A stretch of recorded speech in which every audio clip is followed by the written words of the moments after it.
¿ya? Es decir, qué tipo de intoxicaciones agudas, intoxicaciones a largo plazo, etcétera. ¿Ya? Esto comprende el agente tóxico, o sea, el origen, de dónde viene.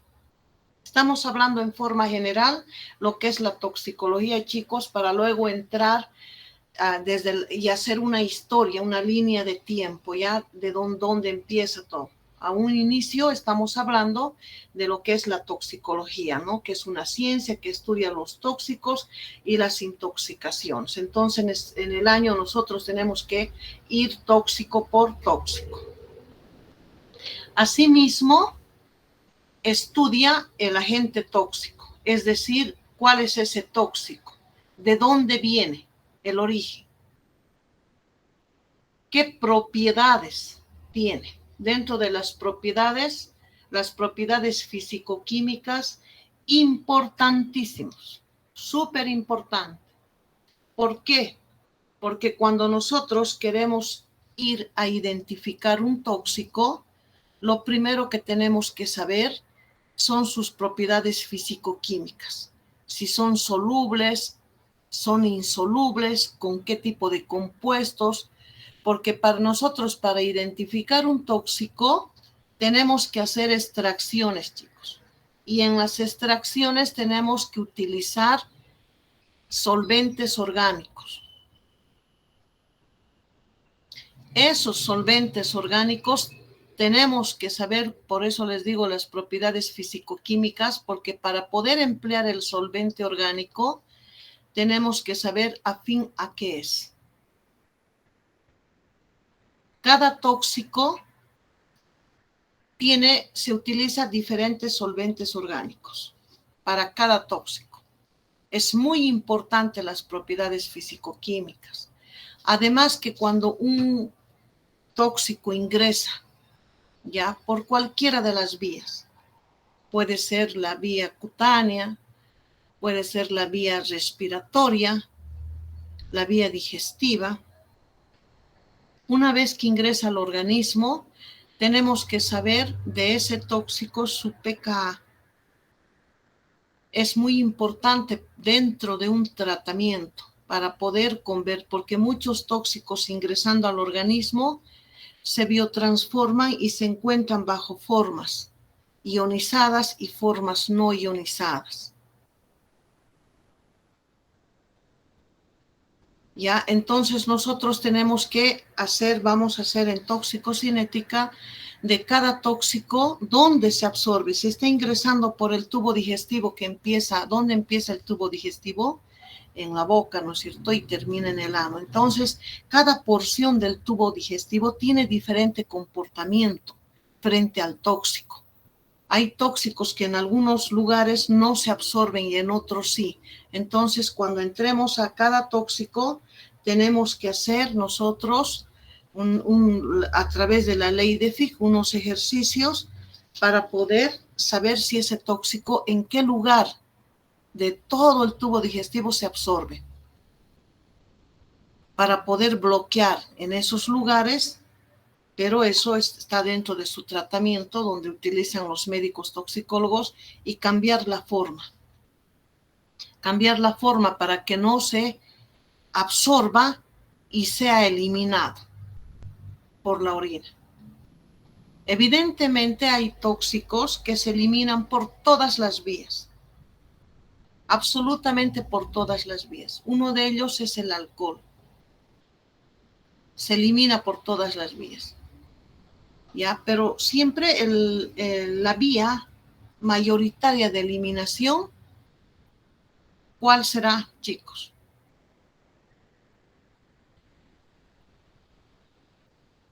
La orina. Es la vía mayoritaria del alcohol. ¿Ya? Entonces, ¿por qué es importante, por ejemplo, el origen? El origen es importante por varios factores. Uno, puede ser una intoxicación ambiental. Ya. Si el origen está, por ejemplo, en el agua, y el agua está yendo por los canales a los riegos de los sembradíos, ustedes saben, ¿no?, que los sembradíos llegan a nuestras manos. Es un ciclo. Entonces, para poder hacer ¿qué podríamos hacer? Una prevención, ir a localizar de dónde viene o vendrá del aire. A ver, chicos, díganme un tóxico que puede estar presente en el aire. El monóxido de carbono sería, doctorita. Perfecto. Yo desde la otra clase les digo, chicos, voy a imprimir la lista porque ya va a ser oficial y voy a empezar a apuntar todos los que van a participar. No es obligatorio, evidentemente, las clases, ¿no? Porque la verdad serán dos, esta y la otra más, pienso. Después ya estará arreglado el ascensor. Pero de todas maneras voy a ir anotando. Y esos puntajes que se van a ganar van a ser sumados a su examen. El monóxido de carbono es uno de ellos. Es por eso que se ha prohibido en San Juan ya hace muchos años, ¿no?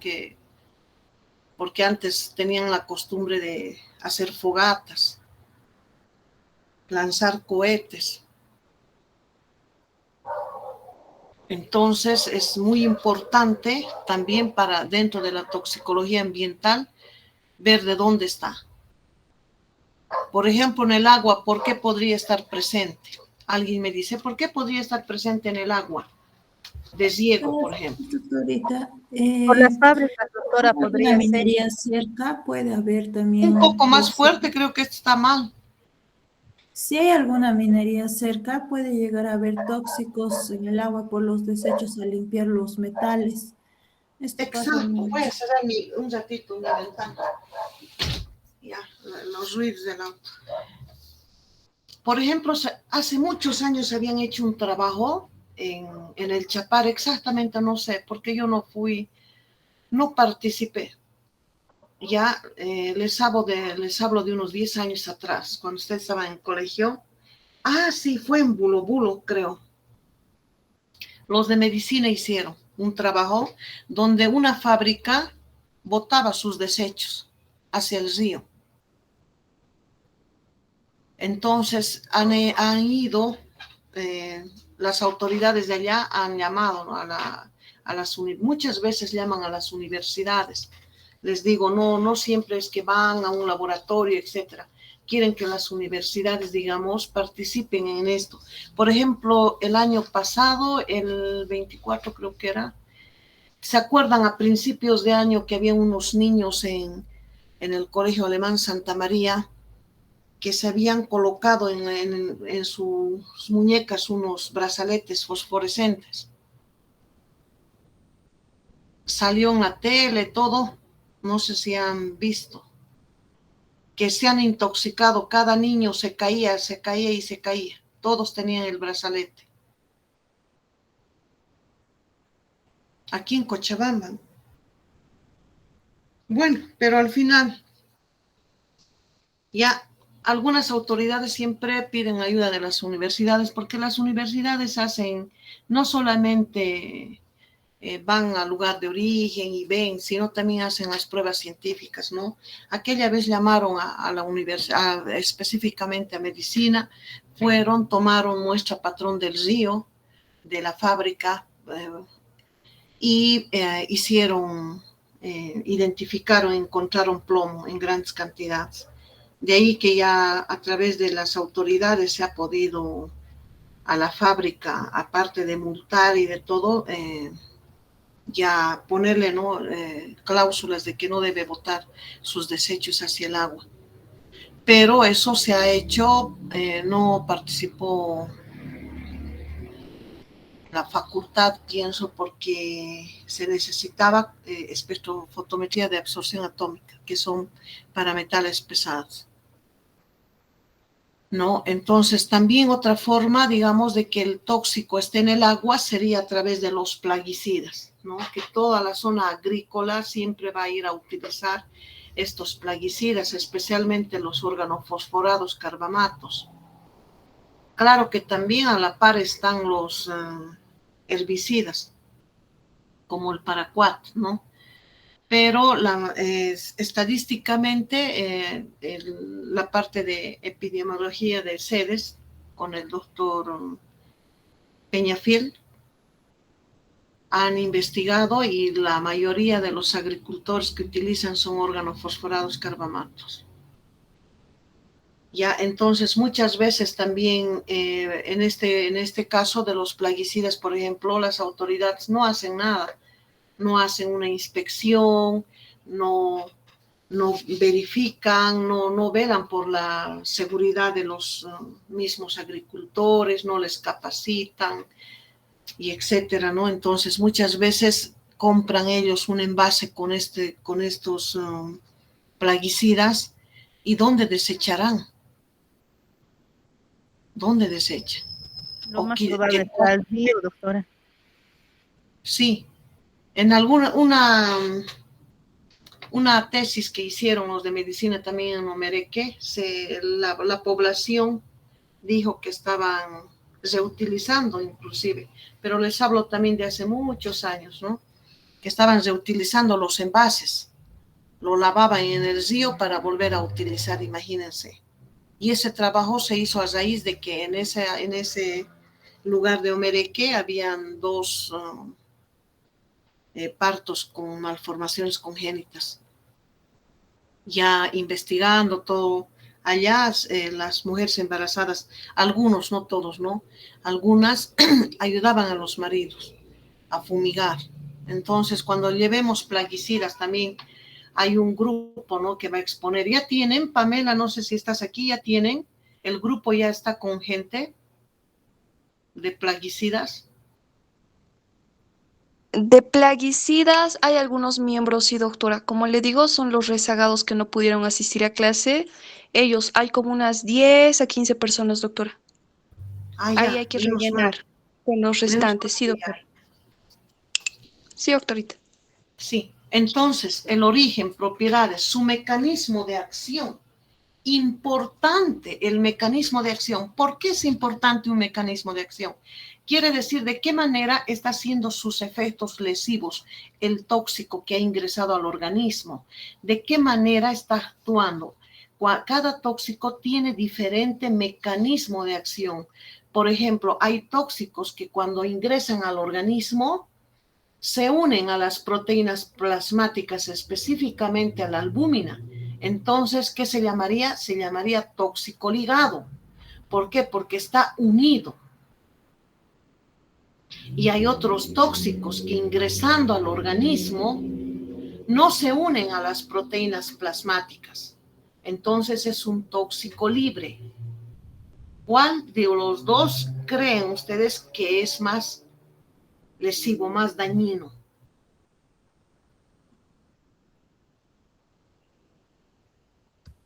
El libre.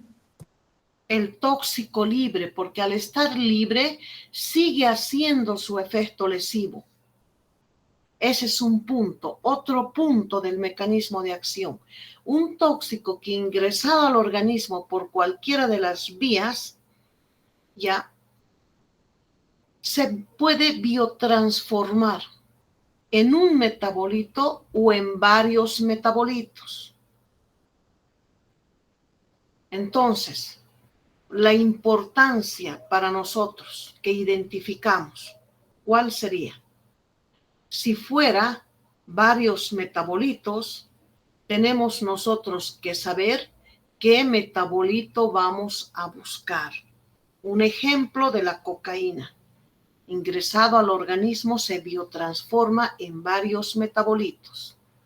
Nosotros tenemos que buscar de los, por ejemplo, ya, que sean 4, 5, etcétera, la cantidad de metabolitos que se biotransforma, el tóxico que ha ingresado.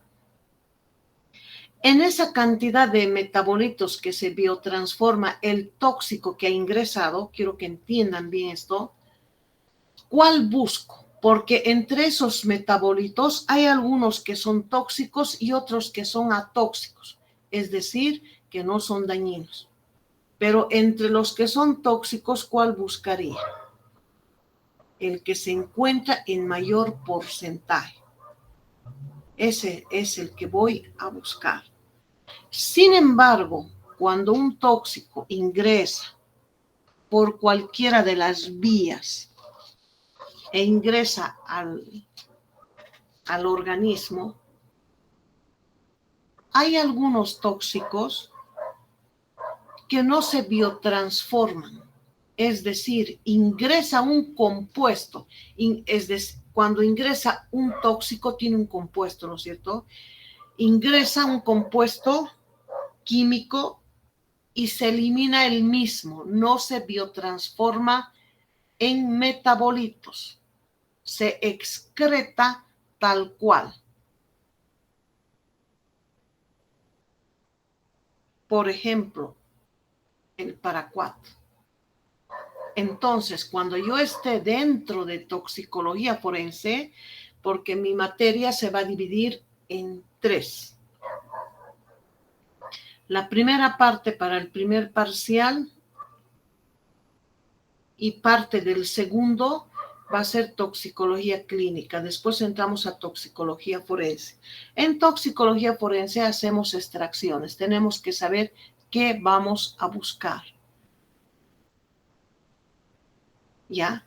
También quiero decirles que hay ciertos tóxicos que no forman, que cuando ingresan al organismo, por ejemplo, el monóxido de carbono, se une, ¿ya?, a la hemoglobina y forma un compuesto estable, la carboxihemoglobina, que es un aducto, forma un compuesto estable. Entonces ya no se realizará la función de la hemoglobina. ¿Cuál será la función de la hemoglobina, chicos? Transportar oxígeno. Exacto, transportar oxígeno. Entonces, si ingresa, se une con la hemoglobina, forma un compuesto estable, la carboxihemoglobina, ya no hace la función la hemoglobina de transportar oxígeno. Ya no hace esa función. ¿No? Entonces, cada tóxico tiene diferente comportamiento, diferente mecanismo de acción. ¿Ya? Y de cada uno hay que saber para poder identificar. No podríamos ir a ciegas. ¿Cómo vamos a extraer, si no, el tóxico de la matriz? Si vamos a utilizar solventes orgánicos afín al metabolito o vamos a utilizar solventes orgánicos afín al compuesto tal cual que está ingresando. Todo eso tenemos que saber. En los efectos lesivos, evidentemente, también a su vez, dentro del mecanismo de acción, cada metabolito que se ha originado o el compuesto como tal, tienen un órgano de elección. ¿Qué quiere decir esto? Tiene una afinidad por algo. Algunos tóxicos tienen afinidad por las grasas, algunos tóxicos tienen afinidad por el agua, algunos tóxicos por el sistema nervioso central, etc. Entonces tenemos que saber también ese órgano blanco llamado o lugar de fijación o lugar de elección del tóxico, donde va y se encuentra en mayor concentración, va y se fija ahí. Todo eso. ¿Para qué nos sirve eso?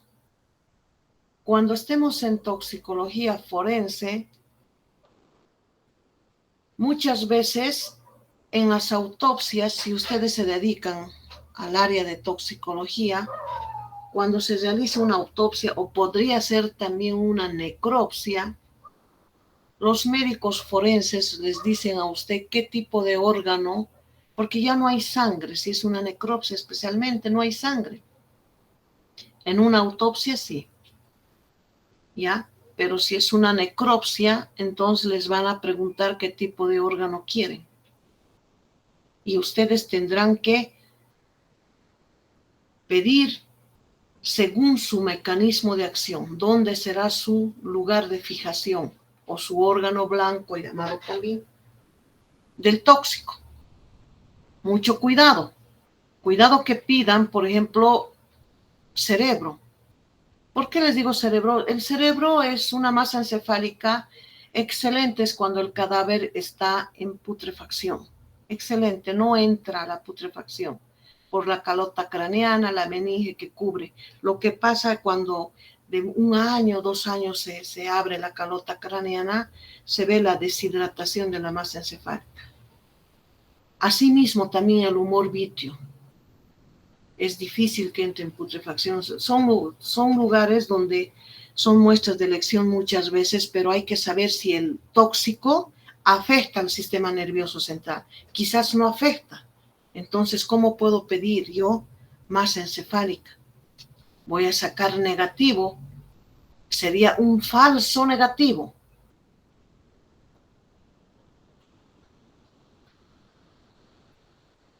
¿Ya? Asimismo, la toxicología abarca a todos los métodos analíticos. Dentro de estos métodos analíticos, ¿qué tenemos, por ejemplo? Tenemos los métodos cualitativos y los métodos cuantitativos, ¿no? Desde en los métodos cualitativos, es decir, que no cuantifico, solo identifico. Hace muchos años en los hospitales son utilizados, más que todo en toxicología clínica. ¿Por qué les digo? Porque son métodos de fácil identificación. No se necesita de extracciones ni nada. Son directos.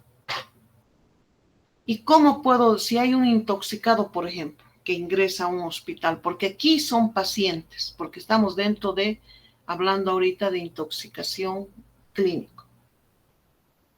Si es un paciente que no hay, por ejemplo, un diagnóstico claro de qué es lo que ha podido consumir, lo primero que hace el médico toxicólogo se va a basar en la anamnesis, ¿no? Por ejemplo, si ahorita seguramente están de órgano fosforado carbamato, paciente que ingresa a un nosocomio, puede ser un centro de salud, clínica, hospital, etc. Si el paciente presenta, les hubiera preguntado ahorita, pero como todavía se están formando y de todo, entonces yo voy a hablar, ¿no? Si un paciente entra con cialorrea, con broncorrea, con pupilas puntiformes, que se llama eso miosis, entonces lo primero que se hace es sospechar de una intoxicación por inhibidores de la colinesterasa, que serían organofosforados carbamatos. Para poder dar un tratamiento certero, lo que se hace es mandar muestra o llamar al personal de toxicología para que saque la muestra y pueda emitir un resultado para que el médico pueda confirmar su sospecha y pueda dar un tratamiento certero.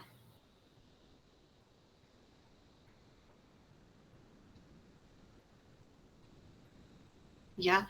Entonces, muchas veces los métodos, les digo, no solamente para organofosforados, carbamatos, también para aspirina, por ejemplo. Característico de la aspirina, tinnitus. Hay métodos rápidos. Podemos hacer también este año. Métodos de screening rapidísimos que te ayudan, ¿no? O a veces también al hacer el lavado gástrico a un paciente, sacan todo lo que está en el estómago y ahí todavía si han tomado, por ejemplo, aspirina, hay todavía varias tabletas de aspirina que no se han biotransformado, porque todo lo que son aspirina, tabletas, medicamentos, es lento, ¿no? En la absorción, porque se tiene que destruir la tableta, y para que se destruya, ¿qué pasa en el organismo? Las células parietales, ¿no? Segregan ácido clorhídrico, estas ayudan a que se desgregue todo alimento o medicamento, etcétera. Una vez que se desgregue, bueno, esta va a atravesar, ¿no? A través de la membrana hacia el torrente sanguíneo y etcétera. Entonces, esos medicamentos, esas tabletas sin biotransformarse que todavía están en el estómago, fácil de identificar, rápido, con pruebas, digamos, cualitativas nada más, muchas veces colorimétricas. Entonces, ese resultado el médico tiene que tener la capacidad de relacionar con el diagnóstico que tiene, con toda la sintomatología que presenta este paciente. Corrobora, ¿no? Entonces, y las medidas profilácticas también son importantes, porque cuando son intoxicaciones, ¿no?, ambientales, colectivas, todo, para poder tomar medidas, ¿no? Y poder parar ese tipo de intoxicación colectiva.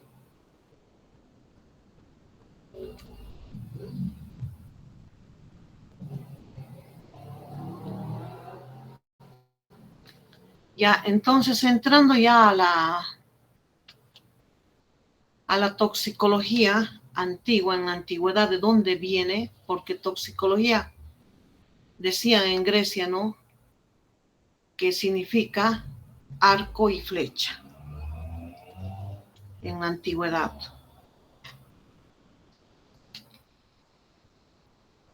La historia, bueno, de la toxicología comienza, ¿no?, con el hombre, con su primitiva alimentación, en realidad.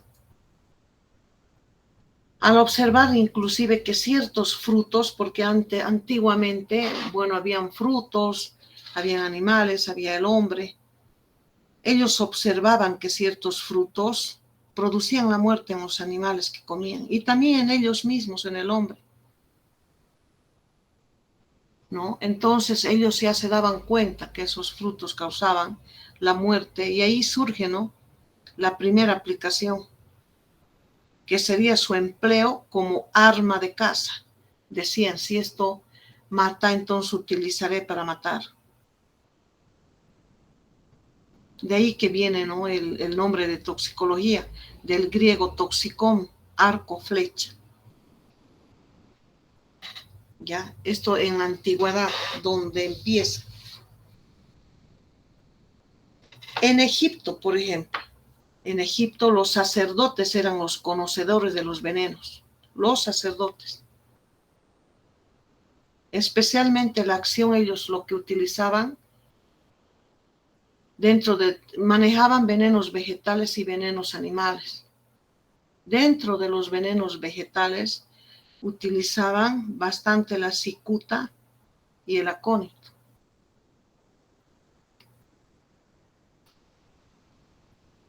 Aquí tenemos la cicuta y el acónito. La cicuta, por ejemplo. ¿Alguien ha visto a la cicuta alguna vez?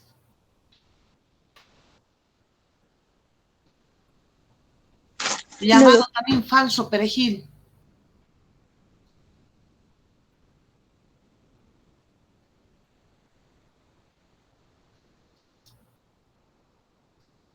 No, entonces en Grecia, en Grecia, por ejemplo, Teofrasto es antes de Cristo, 770 años antes de Cristo, ¿no? Es un discípulo en realidad de Aristóteles, y es el botánico mejor conocido de la antigüedad, Teofrasto.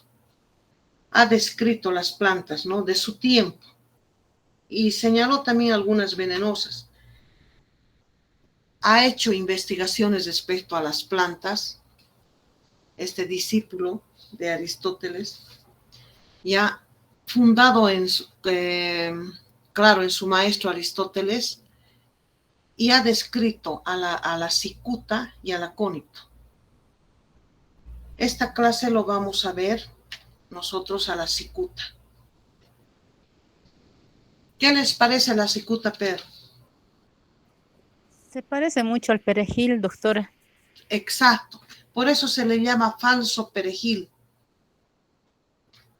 Ya, entonces la cicuta, que es el Conium maculatum, es una especie de planta con flor herbácea de la familia de las apiaceas, ya, y del género Conium. Pero sin embargo existen diferentes especies de esta cicuta. La más importante es la Conium maculatum. Es de nuestro interés, ¿no? Es una planta herbácea bianual que alcanza un tamaño más o menos aproximadamente de 1.5 a 2.5 metros de altura. O sea, es alta nomás esta planta, ¿ya? Debido a los diversos, esta planta lo que contiene, ¿qué es lo que contiene? Bueno, en realidad los dos, pero vamos a ver primero la cicuta y luego la cónica. Contienen alcaloides, ¿ya? La cicuta, por contener esos alcaloides, es dañina para los animales, para los gatos, los perros, los caballos, aves, etc. Pero tiene un olor desagradable que desprende la planta. Cuando se tritura la hoja, suele mantener alejados a los animales.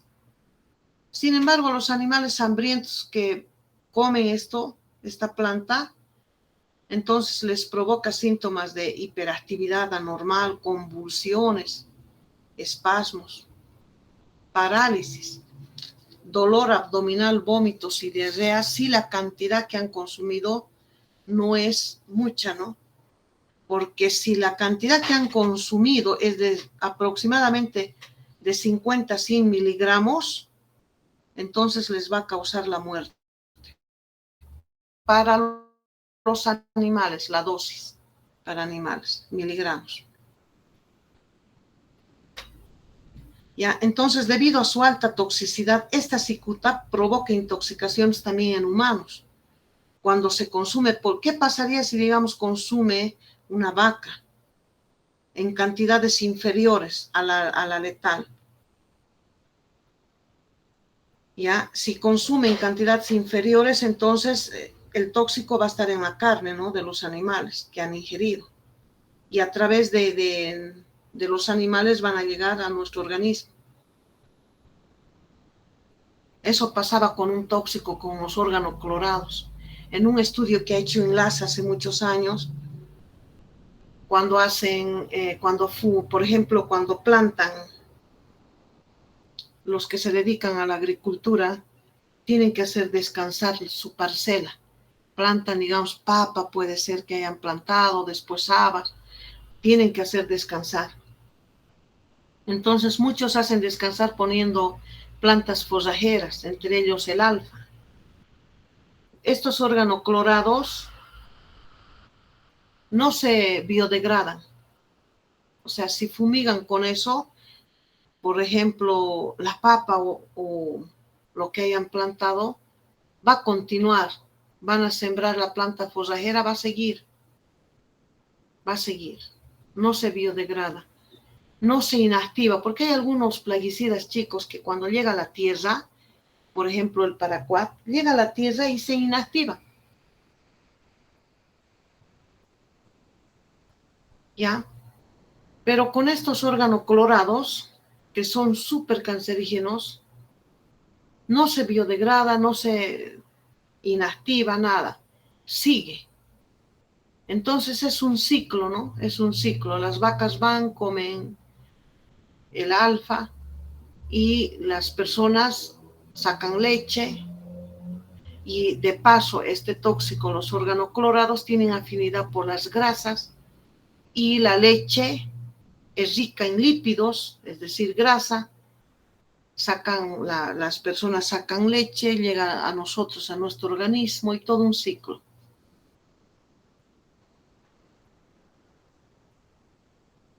Ya, entonces mucho cuidado, ¿no?, con estas plantitas y en alguno de sus sembradíos de alguien, si es que tuviera, hay que sacarlos. Con guantes, hay que cuidarnos también. Es una planta venenosa. Como les digo, puede confundirse con el perejil, ¿no? Que es una planta comestible.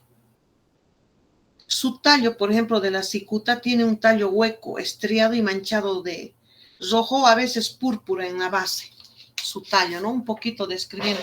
Claro que el perejil, chicos, en su jardín ustedes tienen, es una planta pequeña. Sin embargo, esta se asemeja, pero esta planta es grande, es alta. Sus hojas son lanceolados, dentados, ¿no? Y como cuando se aplasta, desprende un olor desagradable. Y sus flores, si se fijan ahorita, estas flores son pequeñas, blancas, pequeñas, fíjense, tipo racimos. Su raíz es alargada, blanca también, similar a una zanahoria. Y como les digo una vez más, la planta tiene un olor desagradable. En cambio, el perejil es característico, no es rico cuando uno siente su olor. Entonces es importante el manipular estas plantas silvestres con guantes, extraerlo, ¿no? ¿Dónde se encuentra? Por ejemplo, esta planta es originaria de Europa y del norte de África. Es nativa. Ya es nativa, ¿no? Entonces se presenta en casi todo el continente, especialmente en las zonas de clima templado. Se encuentra en España, Italia, Francia, Reino Unido, Alemania, Grecia. Y en el norte de África también. Se encuentra en Marruecos, Argelia, Túnez. Ahora, también esta planta se la puede encontrar en Asia, pero en Asia ya es introducida la planta, ¿no? Hay extensiones en el Asia Occidental, en Turquía, Irán, Irak, India, Pakistán. En América del Norte también es introducida, muy extendida en Estados Unidos, especialmente en el oeste, el noroeste, medio oeste. También está presente en Canadá, México. En América del Sur también introducido. ¿Qué ha pasado? ¿Por qué me está escribiendo? Ah, ya, es su compañero de usted. En América del Sur también introducido, ¿no? Especialmente en Chile, Argentina, Uruguay, Colombia, Perú, Bolivia, especialmente en zonas montañosas se las encuentra, ¿no? ¿En qué lugares? En las orillas de los ríos, en los cultivos, especialmente cuando son zonas agrícolas, chicos, que no están bien mantenidas, están con otro tipo de hierbas, ahí se las encuentra también.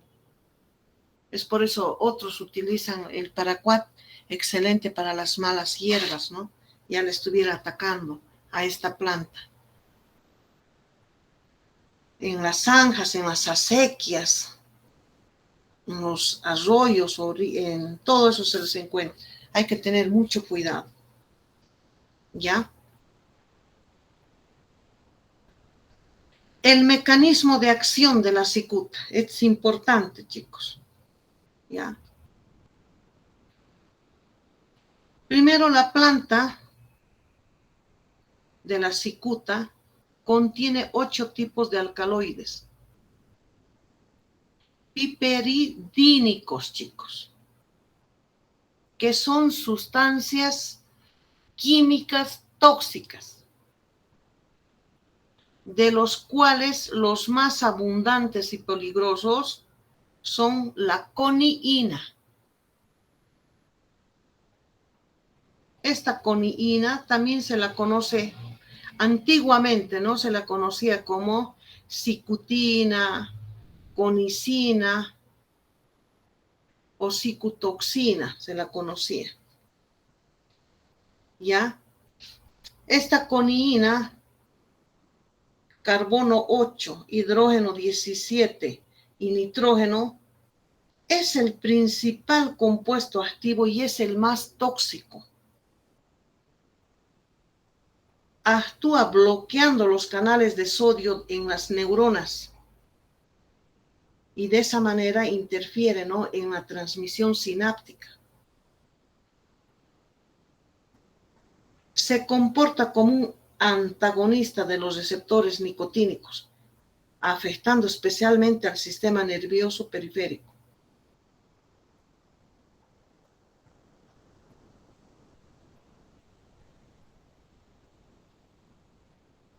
Si dice afectando especialmente al sistema nervioso periférico, al sistema nervioso, ustedes me van a decir más adelante muestra de elección cuáles serán. ¿Ya? Asimismo, aparte de la coniina, derivados tiene la N-metilconiina, la conhidrina, la pseudoconhidrina, pero son derivados, ¿no? Alcaloides de menor cantidad de concentración. Como segundo tenemos la gamma coniceína de carbono 8, hidrógeno 15 y nitrógeno. Es también un alcaloide, pero este es precursor en la biosíntesis de la coniina. También es neurotóxico. Ya, entonces estos dos son muy importantes. Uno, la coniina. Dos, la gamma coniceína. ¿Cuál es la más tóxica, chicos? La conina. La conina. La coniina. Parece que me voy a subir nomás hasta el piso 7, la siguiente hoy. Muy alto, no. A ver si buscan el piso 4, 5, así. Ya, entonces estos alcaloides están presentes en todas las partes de la planta. Especialmente, chicos, en las semillas. Mucho cuidado con las semillas. Algunas veces los codornices comen las semillas. Entonces les causa una muerte directamente. ¿Ya? Entonces, la coniina se encuentra en mayor concentración en la semilla, también en los frutos y en las hojas, pero hojas jóvenes, no hojas adultas. ¿Ya? A medida que la planta va envejeciendo, la concentración en las hojas, a medida que va envejeciendo, porque en hojas jóvenes hemos dicho que se encuentra en mayor cantidad, primero semillas, después frutos, y hojas jóvenes, a medida que va envejeciendo, va disminuyendo su concentración en las hojas porque van trasladándose, subiendo hacia la semilla, la coniina. Entonces, estos compuestos afectan el sistema nervioso central, ¿no? Estos compuestos afectan el sistema nervioso central. Entonces, en una necropsia, ¿qué muestra pedirían? Doctora, ¿sería el cerebro? Cerebro, doctora. Cerebro. Muy bien. Desde la otra clase, como les digo, les voy a apuntar. ¿Ya? Entonces afectan al sistema nervioso central, causando parálisis e incluso la muerte. ¿Ya?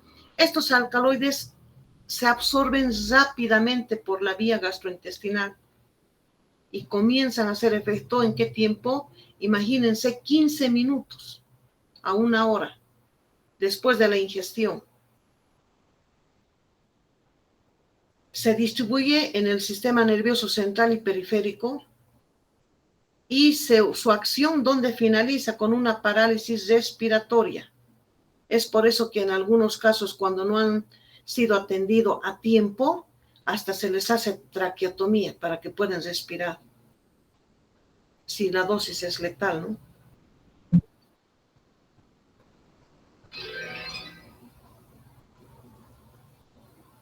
¿Ya?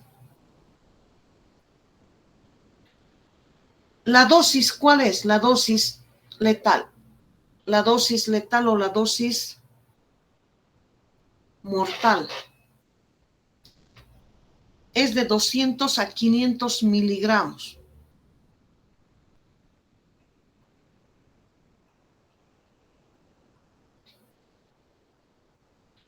El consumo de unas 6 a 8 gramos de hojas, de las hojas jóvenes, puede provocar, dice, el fallecimiento de un adulto en pocas horas.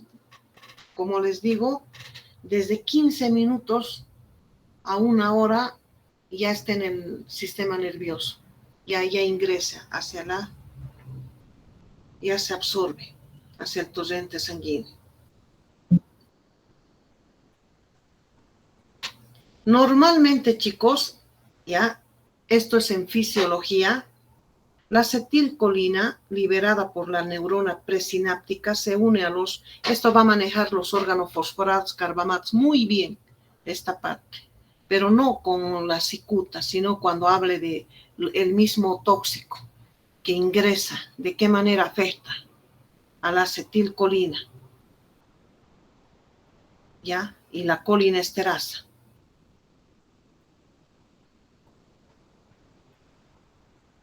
Porque la colinesterasa es una enzima que va y degrada a la acetilcolina para formar un compuesto que se desdobla en colina y ácido acético. Todo eso me va a informar bien los de órganos fosforados, carbamatos. Ya, yo les voy a decir que aquí un poco normalmente la acetilcolina cuando se libera por la neurona presináptica se une a los receptores nicotínicos de la membrana postsináptica en la fibra muscular. Esta unión provoca una apertura de los canales iónicos activados por ligando, permitiendo la entrada de iones de sodio y la salida de potasio. Esto es normal, lo que causa la despolarización de la membrana, ¿no? Cuando la coniina ingresa al organismo, chicos, imita a la acetilcolina, uniéndose. Hay algunos tóxicos que hacen este efecto cuando vayamos viendo.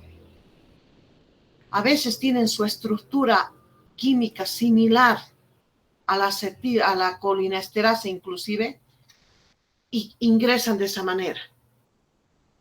¿Ya? Entonces, esta coniina dice que una vez ingresada en el organismo imita la acetilcolina.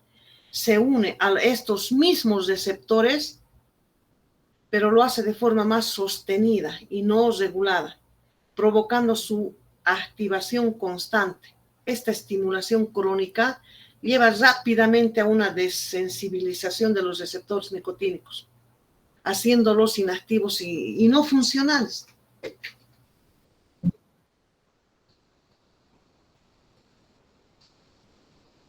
¿Cuáles son los síntomas? Hay una cosa también que me olvidaba, son de las raíces y los tallos. También tiene la coniina, pero en menor cantidad. ¿Ya? Entonces, la raíz, por ejemplo, suele ser confundida con nabos, pues son parecidos y hay que tener mucho cuidado. Los síntomas en pequeñas dosis, la cicuta lo que hace es una acción sedante, analgésica. Cuando supera la dosis, antiguamente hubo quienes habían utilizado por esa propiedad analgésica la cicuta, ¿no? En muy bajas dosis. Cuando supera la dosis y se alcanza una concentración ya tóxica, los efectos se vuelven peligrosos, ¿no? Y a veces pueden ser letales. La persona que presenta cealorrea, es decir, sudoración excesiva, salivación excesiva, náuseas. Aquí es al revés, en plaguicidas, por ejemplo, la persona que que presenta miosis, pupilas puntiformes, y aquí midriasis, quiere decir la pupila dilatada, ¿no? Midriasis presenta. Todos los alcaloides presentan midriasis. Cuando un paciente por órgano fosforado carbamato ingresa a un nosocomio, para revertir los efectos se les da atropina. En alguna literatura, por eso se pueden encontrar ustedes donde dice la atropina es un antídoto universal para todos los tóxicos. No es verdad. No es verdad, porque muchas plantas, aparte de tienen derivados atropínicos, alcaloides tienen. Es un alcaloide que también va sobre intoxicar a la persona de una intoxicación a otra. También se pueden observar nerviosismos, temblores, todo depende de la dosis. Pulso lento, débil, una debilidad progresiva, ¿no? Que empieza a manifestarse principalmente en las piernas. A medida, pero, que la intoxicación avanza, presenta una parálisis muscular que comienza en los miembros inferiores y puede ir ascendiendo hacia arriba. Y como siempre, ¿no? Finalmente, una dificultad respiratoria. Junto como afecta al sistema nervioso central, entonces, junto con una confusión mental. ¿Y qué quiere decir eso? Que ya está comprometido, ¿no? El daño neurológico, que puede llevar a la muerte. En su tratamiento, sin embargo, no hay antídoto. No hay antídoto para esto. Por eso no solamente persona, sino cualquier animal también, que ha sido intoxicado, hay que llevar al hospital más cercano, lo más antes posible. Lo más antes posible. Se procede rápidamente a un lavado gástrico con carbón, con administración de carbón activado, ¿no? ¿Cuál es la función del carbón activado? Va a absorber, doctora, las sustancias en su superficie, los tóxicos. Y justo Sí. eso le quería preguntar. Así, el carbón activado, su función es de absorber aquel tóxico que todavía no ha ingresado, no ha atravesado la membrana biológica.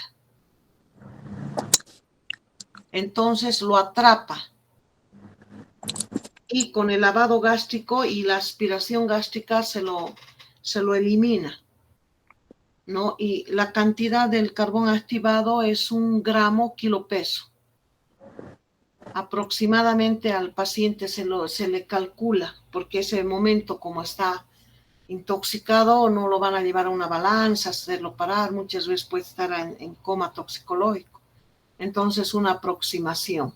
No, sin embargo, en las literaturas dice que se toma como promedio, ¿no? Como un promedio 60 kilos para las mujeres y 70 para los varones. Pero sin embargo, si hay personas que son pequeñas y que son delgadas, entonces se calcula, ¿no? Se calcula que en menor cantidad, no a todos se le calcula con 60.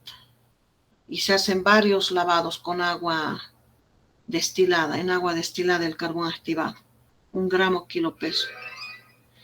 Después se mantienen permeables las vías respiratorias, ¿no? ¿Con qué se podría hacer? Mediante ayudas artificiales, oxígeno, ¿no es cierto? Y si hay convulsiones, porque también convulsionan, habrá que controlar con diazepam. En esto tienen que tener mucho cuidado. Antes de hablar de esto, se controla las convulsiones con diazepam y hay que alcalinizar, ¿no? La orina siempre, dar bicarbonato de sodio en farmacéutico, en ampollas, hay que alcalinizar para tratar de eliminar lo más antes posible.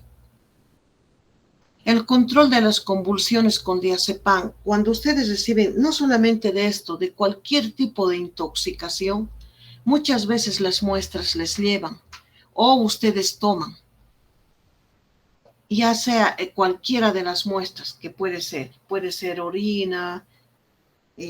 Por ejemplo, la orina es una muestra para excelente en drogas de abuso, excelente, ¿no? Algunas veces hay sospecha de que haya recibido algún tipo de droga con o sin consentimiento, porque tienen que tomar en cuenta que las personas que son drogodependientes saben lo que se están ingiriendo, ¿no? Saben ellos. Es decir, se están autolesionando. Por eso, con o sin consentimiento. Entonces, muchas veces les piden un screening de drogas. No solamente para ese screening de drogas, también puede ser que en esta muestra, por ejemplo, les mande, ¿qué tal si una persona ha fallecido con cicuta? Y les manden muestra a ustedes a determinar. Si es un fallecido, ya tendrán que hacer pruebas más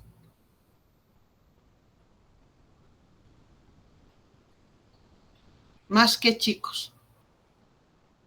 Podrían hacer pruebas cualitativas o cuantitativas. Quiero que razonen ahí.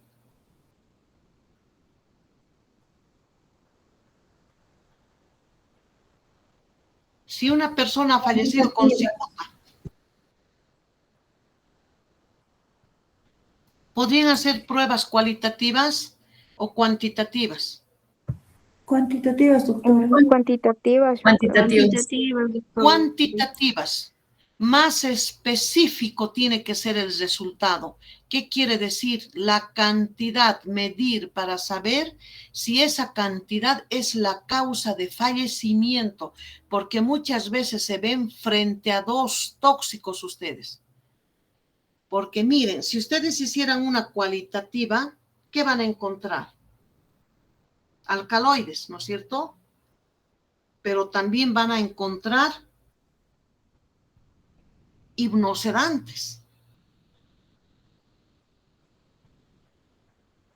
Y quién sabe si hasta que también puedan encontrar alcohol. ¿Quién sabe? Porque las intoxicaciones no siempre van a ser accidentales, pueden también, hay un porcentaje de intoxicaciones con fines suicidas bajo el efecto del alcohol que tiene una etapa de depresión.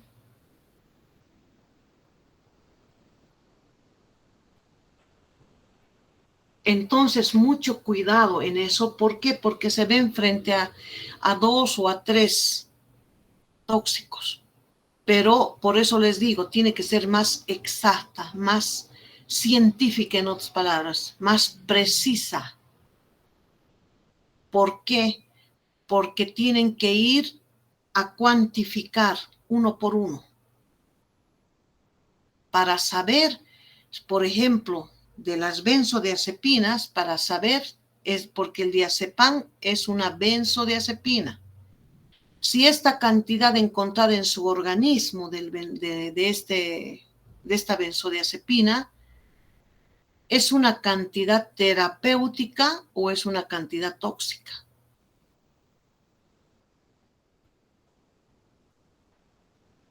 Tienen que tener ese cuidado.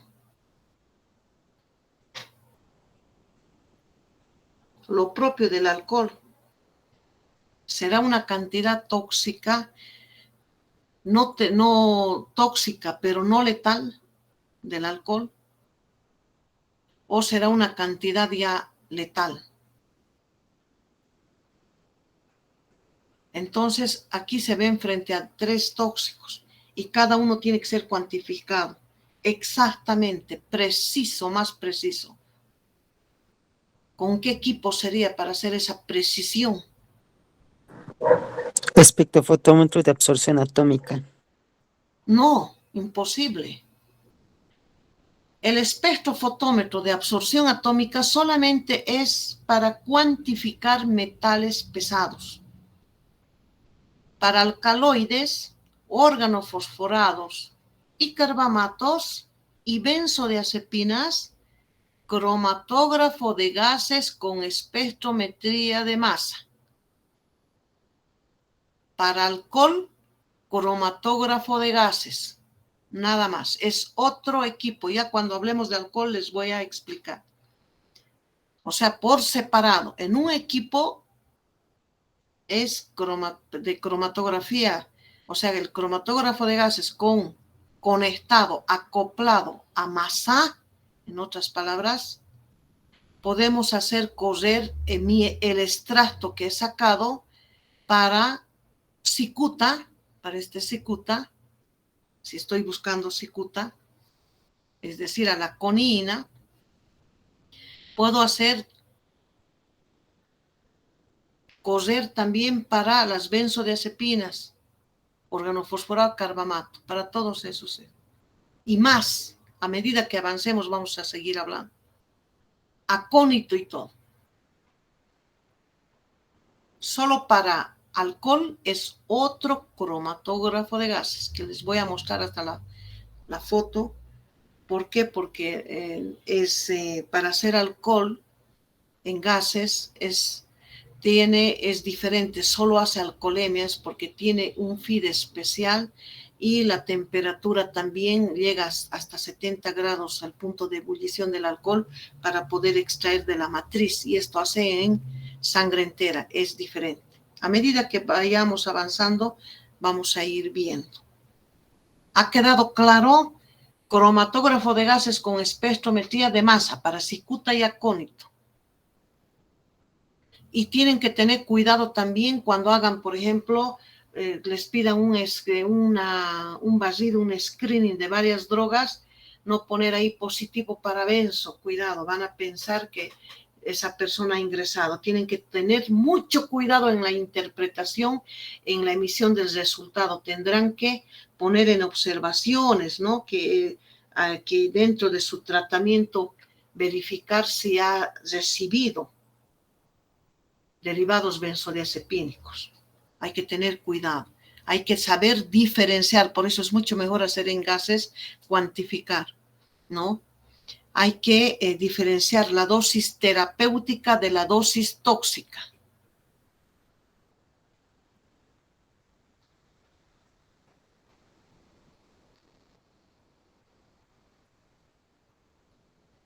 Ahí vamos a quedar, chicos, para empezar con el acónito.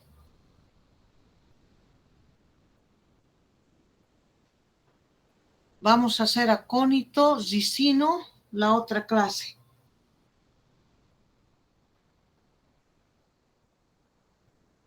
Y después entramos a metales pesados. Esta cicuta y acónito, como hemos dicho, era utilizado en la antigüedad, ¿no? A medida que vayamos, vamos a hacer una línea del tiempo. A medida que están utilizando, vamos a ir describiendo. También vamos a entrar en algún momento a animales ponzoñosos, a las serpientes, etc. Ahí vamos a quedar, chicos.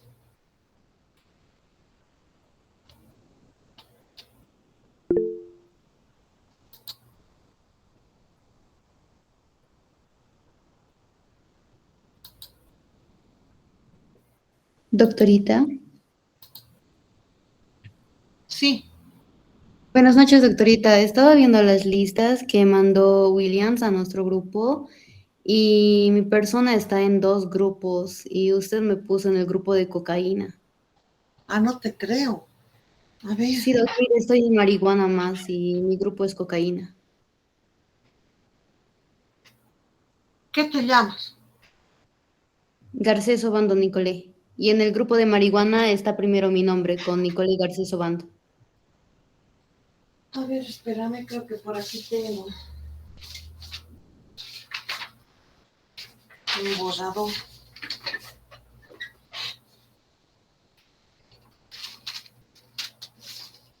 Marihuana. A ver, dime de nuevo tu nombre. Nicolé Garcés Obando.